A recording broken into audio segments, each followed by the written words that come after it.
ਇੱਥੇ ਢੋਲਾ ਵਿੱਚ ਵੜ ਕੇ ਪੈਰ ਪੂਰ ਵੀ ਢੋਲਾ ਇੱਥੇ ਖਾ ਲਈਏ। ਉਹ ਟੂਲ ਤੇ ਧੋ ਲੈਂਦੇ ਉਹ ਆ। ਇੱਥੇ ਢੋਲਾ ਫਿਰ ਢੋਲੀ ਹੈਲੋ ਮੋਟਰ ਹੈ ਤੇ ਇਹਨੂੰ ਖਾ ਇਹਨੂੰ ਤੋੜੇ ਨੂੰ ਵੀ ਢੋਲਾ।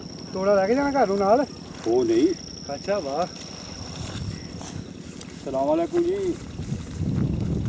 ਸਰਕਾਰ ਨਾਲ 75 ਬੋਲਦਾ ਨਵਾਬ ਦੇ ਤੋਂ ਬਣਾ ਕੇ ਸਾਡੇ ਉਹ 20 ਕਿਲੋ ਭਾਈ ਚੱਸ ਵੀ ਆਈ ਹੈ ਤੇ ਬੱਸ ਵੀ ਹੋਈ ਹੈ। ਚਲੋ ਬਾਦਲ ਵੀ ਆਏ ਬਾਬਾ ਜੀ ਇੱਕ ਦਫਾ ਉਂਗਲੀਆਂ ਦੋ ਖੜੀਆਂ ਹੈ।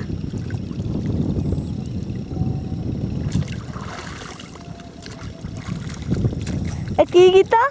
ਇਹ ਭਾਈ ਖਾਦ ਖਿਲਾ ਰਹੀ ਹੈ ਨਾਲ ਦਵਾਈ ਪਵਾ ਕੇ ਖਿਲਾ ਰਹੀ ਖਿਲਾੜੀ ਕਿਹਦੇ ਵਿੱਚ? ਆ ਝੋਨੇ ਵਿੱਚ। ਝੋਨੇ 'ਚ।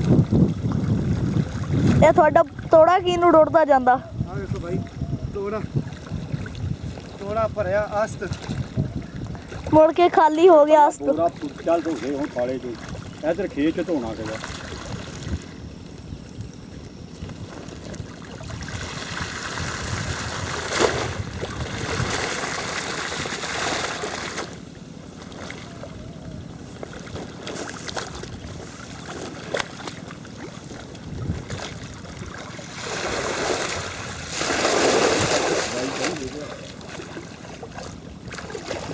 ਤੇਰਾ ਟੂਬਲ ਤੇ ਲਾ ਲਈਏ ਜੀ।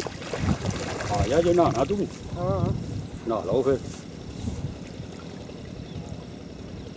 ਬਸ ਕਰ ਦੇ ਭਾਈ।